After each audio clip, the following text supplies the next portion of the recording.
আজকে চলে এসেছি অ্যানিমিয়ার সেকেন্ড পার্ট নিয়ে, যেটা হচ্ছে মরফোলজিক্যাল ক্লাসিফিকেশন অফ অ্যানিমিয়া। তো চলো শুরু করি। মরফোলজিক্যাল ক্লাসিফিকেশনটা কি? Morphological classification is based on red cell indices.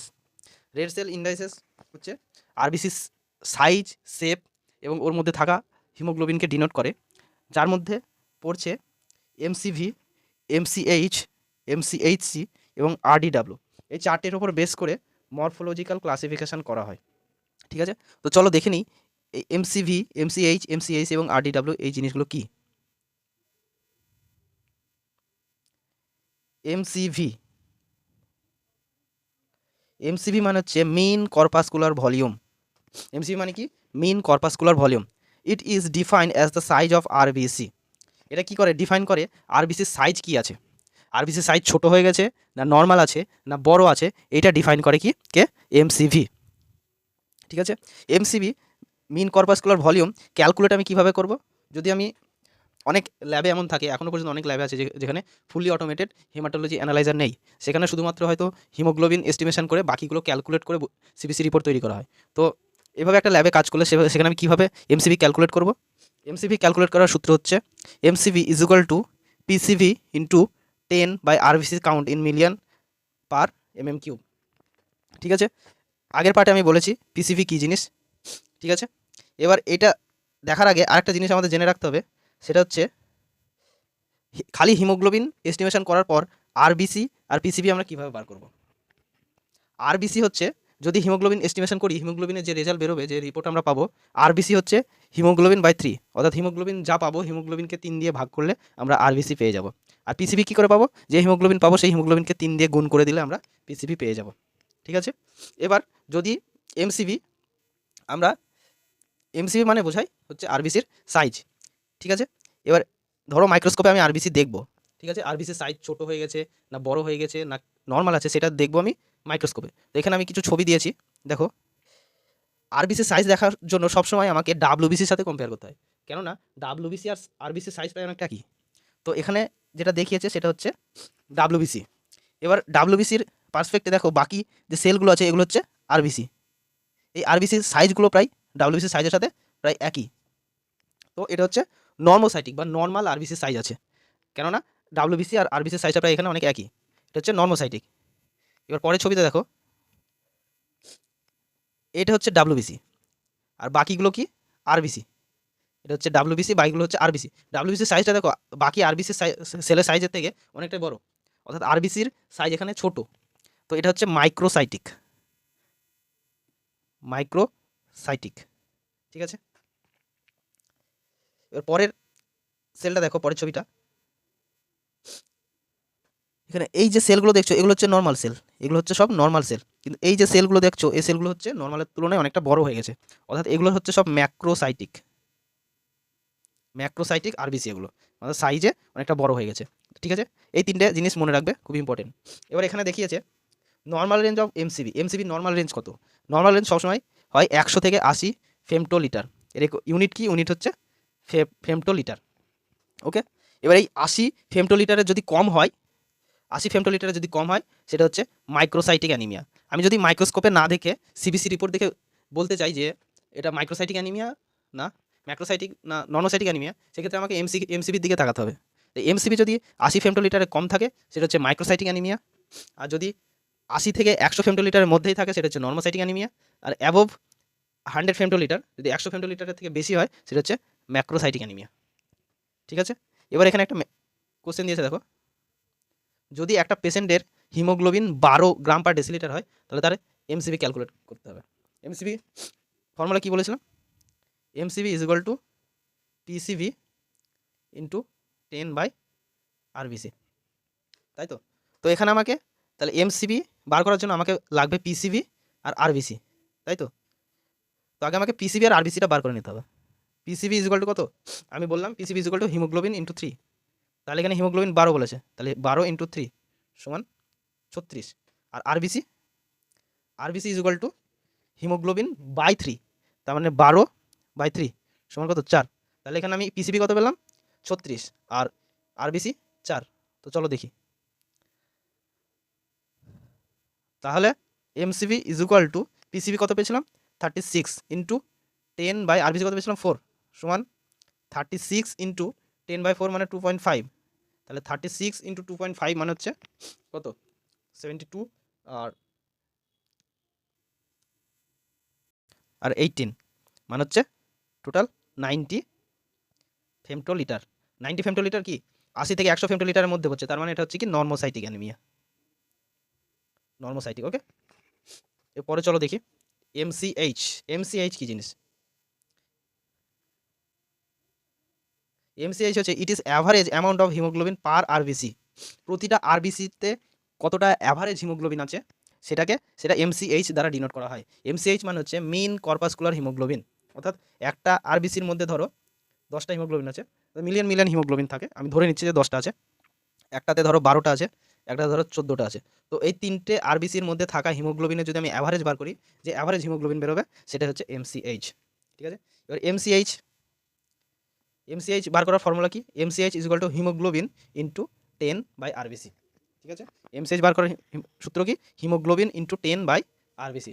MCh এর নর্মাল রেঞ্জ হচ্ছে 27 থেকে 32 পিকোগ্রাম, 27 থেকে 32 পিকোগ্রাম। ওকে,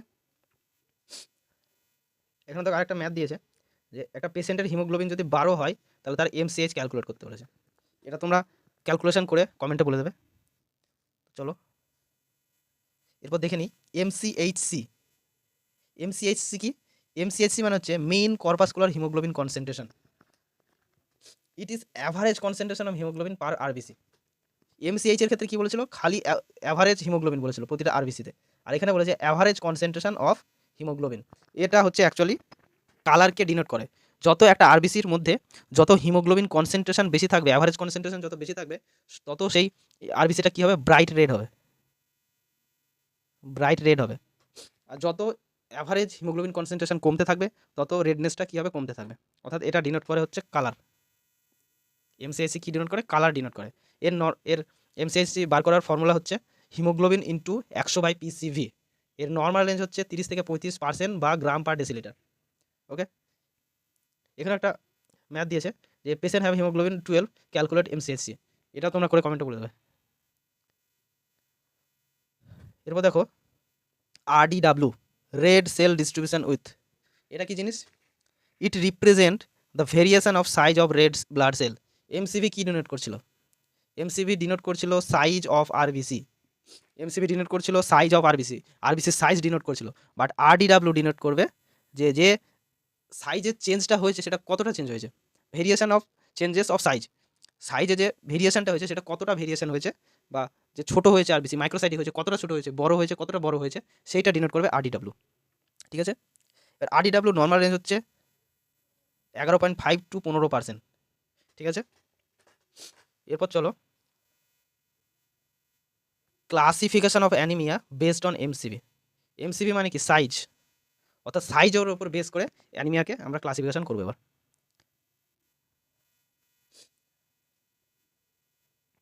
একটা সাইজের উপর বেস করে অ্যানিমিয়াকে ক্লাসিফিকেশন করলে একটা অ্যানিমিয়া কি হতে পারে? অ্যানিমিয়া ছোট হতে পারে, আরবিসির সাইজ ছোট হতে পারে, যেটাকে আমরা মাইক্রোসাইটিক অ্যানিমিয়া বলছি। আর একটা আরবিসির সাইজ নর্মালি হতে পারে, যাকে নর্মোসাইটিক অ্যানিমিয়া বলছি। আর একটা আরবিসির সাইজ বড় হতে পারে, যাকে আমরা ম্যাক্রোসাইটিক অ্যানিমিয়া বলছি। এবার মাইক্রোসাইটিক অ্যানিমিয়া যদি আরবিসি ছোট হয়ে যায়, সেক্ষেত্রে তার মধ্যে কোন কোন অ্যানিমিয়া পড়বে? আরবিসির সাইজ যদি ছোট হয় তো কোন কোন অ্যানিমিয়ার ক্ষেত্রে আরবিসির সাইজ ছোট হতে পারে? তো এটাকে আমি নিউমেরিক দিয়ে বুঝিয়েছি। সীতা, SITA, সীতা। তো সীতার এস ফর কি? Sideroblastic anaemia. এস ফর কি? Sideroblastic anaemia. I for iron deficiency anaemia.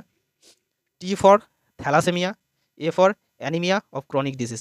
অর্থাৎ যদি মাইক্রোসাইটিক অ্যানিমিয়া তুমি যদি মাইক্রোস্কোপে দেখো বা এমসিভি দেখো, এমসিভিতে দেখো যে 80 ফেমটোলিটারের কম, আবার যদি মাইক্রোস্কোপে দেখো যে ডাব্লিউবিসি থেকে ছোটো আরবিসি, তাহলে তখন কী কী অ্যানিমিয়ার ক্ষেত্রে হতে পারে এই জিনিসটা?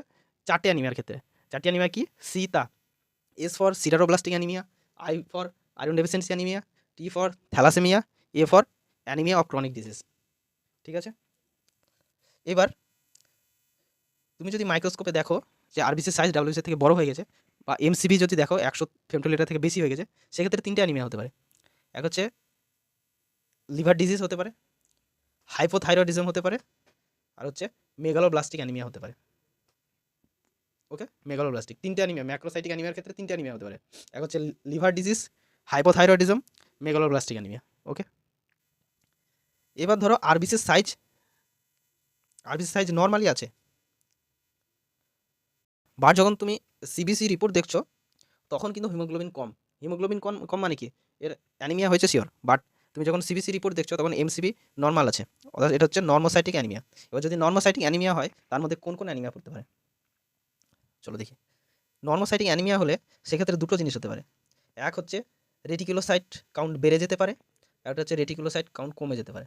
এবার রেটিকুলোসাইট কি, রেটিকুলোসাইট হচ্ছে ইমম্যাচিওর আরবিসি, ঠিক আছে, ইমম্যাচিওর আরবিসি, যেটা ব্লাডে খুবই কম পরিমাণে দেখা যায়। নর্মাল রেটিকুলোসাইট ইন অ্যাডাল্টের ক্ষেত্রে নর্মাল রেটিকুলোসাইট হচ্ছে 0.5 to 2.5%, আর ইনফ্যান্টের ক্ষেত্রে 2 to 6% নর্মাল রেটিকুলোসাইট কাউন্ট। এবার তুমি দেখছো যে নর্মোসাইটিক অ্যানিমিয়া হয়েছে আর হাই রেটিকুলোসাইট কাউন্ট দেখছো, টেস্ট করার পর দেখলে যে হাই রেটিকুলোসাইট কাউন্ট আছে, সেক্ষেত্রে কোন কোন অ্যানিমিয়া হতে পারে। সেক্ষেত্রে যে অ্যানিমিয়া হতে পারে সেটা হচ্ছে সেপ, SHAPE, সেপ।